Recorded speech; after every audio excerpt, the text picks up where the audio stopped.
Imagine a church with no floor, just packed earth, trampled flat by boots and bare feet over the months since someone thought to plant four walls and call it a house of God.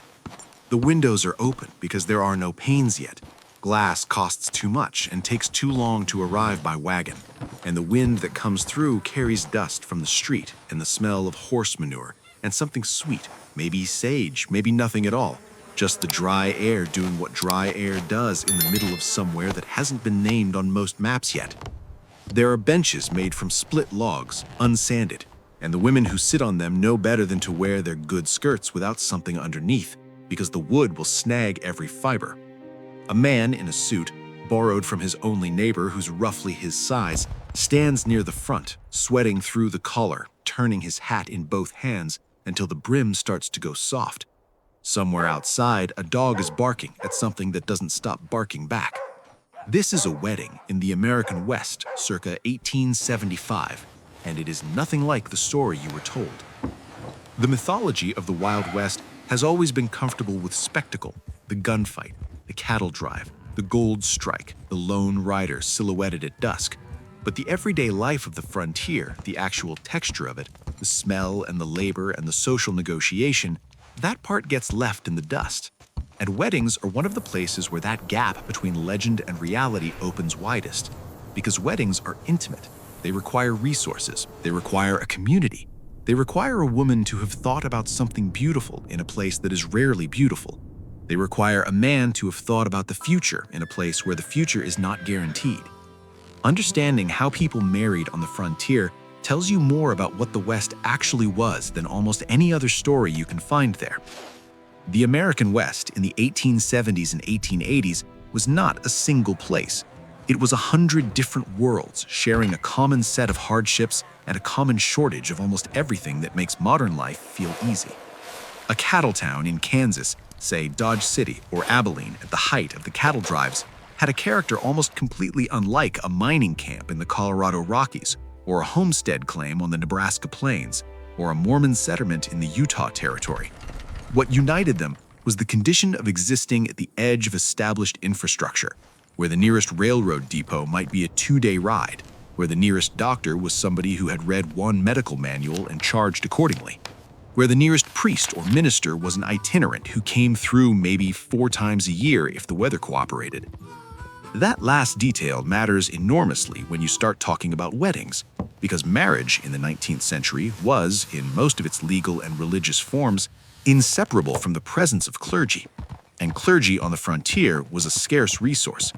The circuit rider, a Methodist or Baptist minister who traveled a fixed loop through scattered settlements, was a fixture of frontier life, but his schedule was not your schedule. If you decided in March that you wanted to marry in April, you didn't arrange that with a minister. You waited for the minister to come around, which might be June, might be August, might be whenever the mud dried enough for his horse to move. This created a practical culture around informal unions that was never quite comfortable, but was widely understood. Couples often began living together, keeping house, sharing a bed, before any official ceremony had taken place, sometimes for months, sometimes longer. The community generally knew, generally accepted it, and waited with them for the official word to be said over them. This didn't mean the ceremony itself was unimportant when it finally arrived. In many frontier settlements, a wedding was one of the few occasions that pulled everyone together with a reason to stop working. The isolation of frontier life, a homestead might have its nearest neighbor 3 or 4 miles distant, made any gathering a kind of social oxygen. People came. They came from distances that would make a modern person hesitate. A family might harness a wagon at dawn to arrive by noon and think nothing of it, because the alternative was another week of only seeing their own faces at the supper table. A wedding meant music, which was rare. It meant food in quantities that exceeded the daily ration, which was rarer. It meant news from other settlements carried mouth to mouth in the informal newspaper that was the only news most frontier families ever got. It meant children running in unfamiliar directions and men standing in clusters near the fence talking about water rights and cattle prices and whether the railroad is really coming through this year. The bride's dress is where the gap between aspiration and reality becomes most visible and most moving. Women in the East, women in cities and established towns, had access to department stores and dressmakers and the fashion plates that circulated in popular magazines. A wealthy woman in New York or Philadelphia in 1875 might wear a dress of ivory silk with a train and a veil that had taken a seamstress 6 weeks to make. On the frontier, the aspiration was the same. The resources were not. A woman planning to be married on a homestead claim in the Kansas Territory had several options, and none of them were simple. She might write to a catalog company. By the 1870s, the precursors to the great mail order houses were already operating, and wait 6 to 8 weeks for a length of fabric to arrive, if the shipment arrived at all, if the river hadn't risen and delayed the wagon train, if the wrong thing hadn't come instead. She might use the dress of her mother or an aunt altered to fit, which in practice meant unpicking seams at lamplight and re-sewing them with whatever thread was available in the nearest general store, which might carry 3 colors on a good day. She might make something herself entirely, which was not unusual for women who had been sewing their own clothing since childhood, which required time that farm labor and household work did not always provide. The color of wedding dresses in this period is another place where popular imagination diverges from history. The white wedding dress, codified by Queen Victoria's 1840 wedding and spreading through the middle and upper classes of England and America through the following decades, was an aspiration and also a class marker. White showed that you could afford to wear a garment you would wear exactly once, a garment that could be not re-dyed for ordinary use, a garment that announced through its impracticality that you had some margin beyond bare necessity. Most frontier brides wore their best dress, which was often their only good dress, which was often a dark color, navy, brown, dark green, gray, that could be worn again at church, at a neighbor's burial, at Christmas supper. There's no shame in this. It was the rational choice of women who had very little room for choices that didn't carry their weight. Some brides did manage white or pale cream, and the detail of their achievements survives in their letters and in the few surviving photographs that required sitting still for longer than seemed reasonable, in rented clothes, in a studio that smelled of the chemicals the photographer used to fix the image, a smell like vinegar and something metallic and faintly wrong. The bride what her wore on her feet is its own story. Boots were the footwear of the frontier, and frontier boots were not delicate things. They were made to survive, to walk through mud and manure and the standing water that collected around the trough, to last 2 years of hard use before falling apart at the sole. A woman might own a pair of lighter shoes, something with a modest heel, something she'd brought from where she came from or ordered and received with the particular joy of a parcel arriving in a place where parcels are rare. And she would save them for exactly this occasion. She would also, in all likelihood, change out of them before the dancing started, because the dancing at a frontier wedding happened outdoors or on a wooden floor that was not entirely flat, and a small heel on uneven boards was an invitation to a turned ankle that couldn't afford to be turned, not with planting season already behind schedule. The ceremony itself varied enormously depending on who was available to perform it. Where a Protestant minister was present, the service would follow the basic structure of the denomination. Methodist, Baptist, and Presbyterian ministers were the most common on the plains, though Lutherans were prevalent in the communities of German and Scandinavian immigrants who settled heavily in the Dakotas and Minnesota territories. Catholic priests served the heavily Catholic communities of the Southwest and the areas of significant Mexican-American population, and their ceremonies carried a different weight and length. Where no ordained minister was available at all, a justice of the peace could perform a civil marriage, and on the frontier, the justice of the peace was often whoever happened to hold the position, which might be a merchant, a postmaster, or a man who had simply lived in the settlement long enough to be considered trustworthy. The legal weight of these civil ceremonies was real, if occasionally contested when it came time to settle estates or establish claims. What they lacked for many people was the spiritual dimension that gave the union its meaning, and so sometimes the same couple would marry twice, once in a civil ceremony because the minister wasn't there yet, and once in a religious ceremony 6 months later when he came through, a double wedding that the community treated as the real one and the civil ceremony as the paperwork. Mormon communities in the Utah Territory and the areas of Mormon settlement further east operated under their own ecclesiastical structure, and their wedding practices reflected the tight communal organization of the Latter-day Saint Church.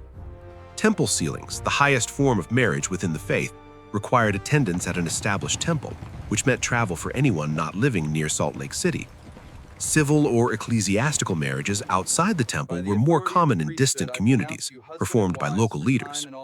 The practice of plural marriage, polygamy, which was official doctrine until 1890 and widely practiced through the decades before, made the social structure of Mormon weddings genuinely distinct from anything happening elsewhere on the frontier. A man taking a second or third wife would do so within a community where this was understood and sanctioned, though it remained controversial and legally precarious in the context of federal law, which moved against it with increasing force through the 1870s and 1880s. Food at a frontier wedding was the place where community labor expressed itself most generously. There was no catering industry in any form that the word implies today. What there was neighbors. Women came with what they could bring: pies made from dried apples or whatever fruit had come through the season, cornbread, boiled ham, pickled vegetables that had been put up the previous fall, beans slow-cooked in cast iron over a fire that had been going since before dawn. In cattle country, beef was often available in quantities that other parts of the frontier couldn't match, and a whole animal might be roasted over an open pit.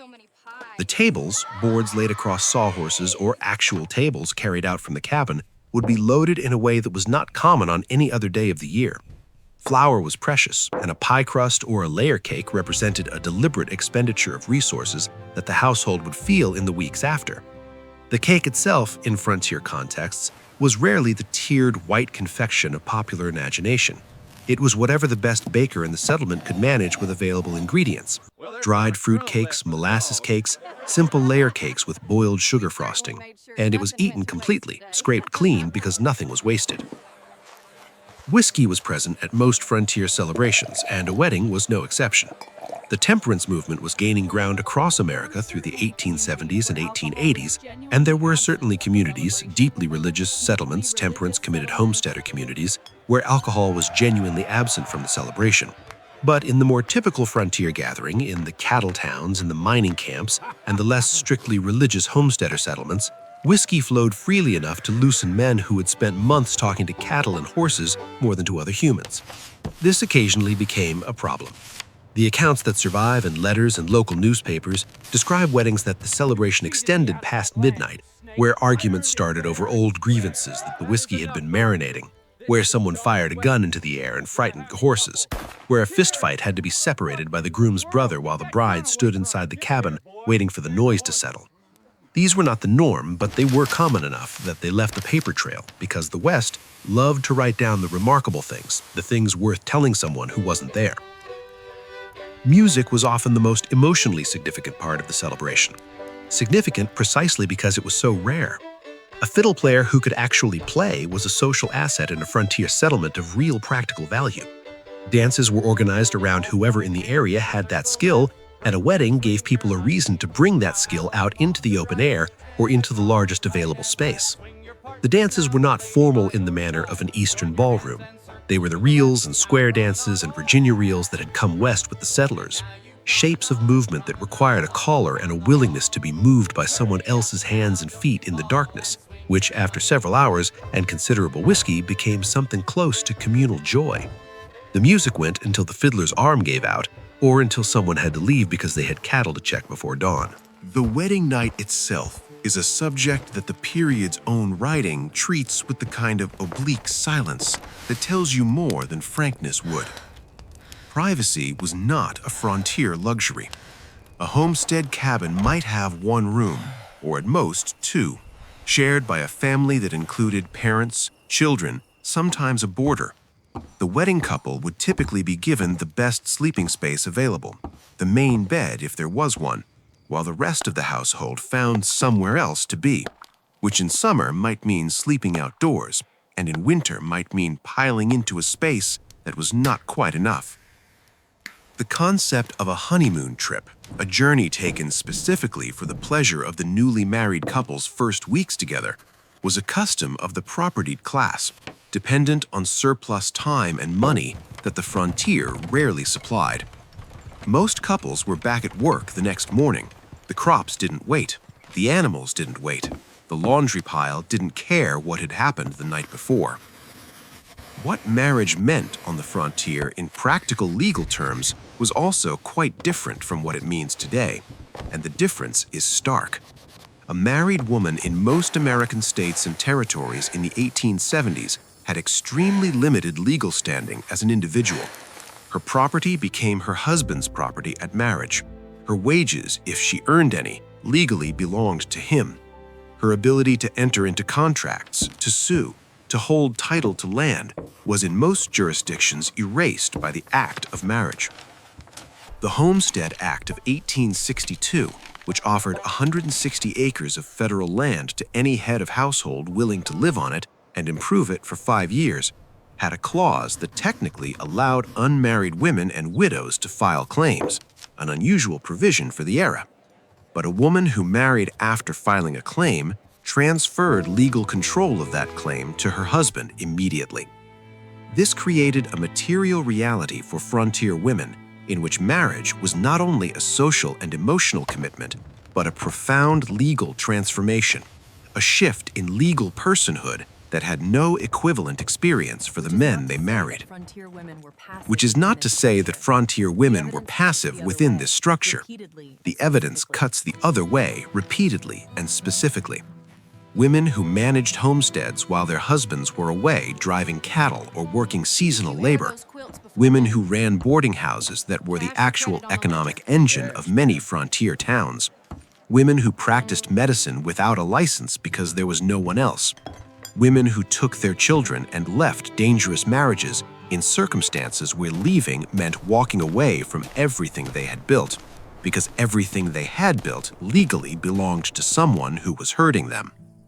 The frontier required women to be functionally capable in ways that Eastern society didn't quite admit to needing, and it created a tension between the legal subordination and the practical reality that women who survived the frontier carried in their posture and their letters and their silences. The role of race in frontier marriage is a chapter that often gets left unwritten, and leaving it out makes the picture false. The West was not the white world of the Hollywood Western. It was populated by native peoples whose own marriage traditions and kinship structures were being violently disrupted by the process of settlement itself. It was populated by Mexican Americans, whose communities in the Southwest predated Anglo settlement by generations, and whose marriage traditions were Catholic and deeply family-centered, and reflected a social structure quite different from the Protestant Anglo-Saxon model. It was populated by Chinese immigrants, overwhelmingly male, who had come for railroad labor and mining, and who lived in frontier communities shaped by anti-Chinese prejudice so severe that the 1882 Chinese Exclusion Act was partly a formalization of what was already happening on the ground. It was populated by Black Americans, many of them freed peoples, some of them buffalo soldiers stationed at frontier posts, some of them homesteaders who had taken up land in the Oklahoma and Kansas territories in the years after the Civil War. Each of these communities had their own practices around marriage and courtship and celebration, and each was navigating a set of legal and social constraints that the popular myth of the frontier individual entirely ignores. The brief window of territory status, before statehood, before the full apparatus of established law, sometimes created a peculiar tolerance for social arrangements that the more settled East would not have countenanced. Interracial couples existed on the frontier in numbers that the official record underreports, because the official record was kept by people with reasons to underreport. When the county clerk recording a marriage had to decide how to classify a couple whose backgrounds crossed the lines that his society maintained, he often chose the classification that caused less friction, which means that the true demographic picture of frontier marriage is messier and more human than the ledgers show. The weddings of Native American peoples in the context of the 1870s and 1880s require a sentence of their own, and that sentence is, they were happening under conditions of existential threat.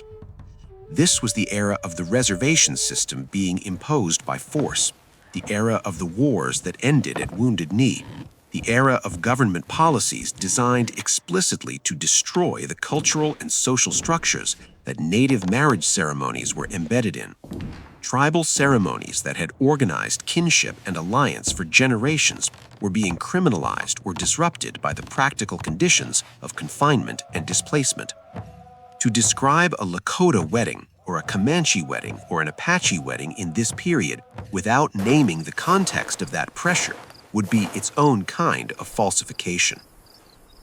What remains, when you look at frontier weddings clearly and without the gauze of legend, is something genuinely moving in a way that requires no embellishment. The people who stood up in front of whoever was available to marry them, in clothes that were their best and often their only good ones, in buildings that were not yet finished, in towns that were not yet real, were making a declaration of intention in a place where intention was almost all anyone had to work with. The promise they were making to stay, to build, to be someone's fixed point in an environment that offered very few fixed points was not easy or romantic in the cinematic sense. It was the kind of promise that meant something precisely because the landscape around it offered so many reasons not to keep it. The mortgage on the claim, the drought coming, the cattle prices dropping, the child who didn't make it through the winter.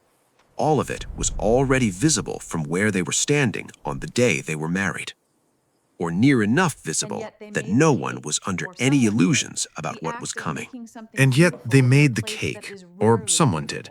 They wrote the letter to the catalog company and waited for the fabric. They borrowed the suit. They hitched the wagon in the dark before dawn to arrive in time. The fiddler tuned up and played until his arm hurt, and the caller called until his voice went hoarse. And somewhere in the middle of a night that smelled of wood smoke and dried grass, and the horses tied to the fence outside, people danced in a room with a dirt floor and felt something that the documents don't have a very good word for.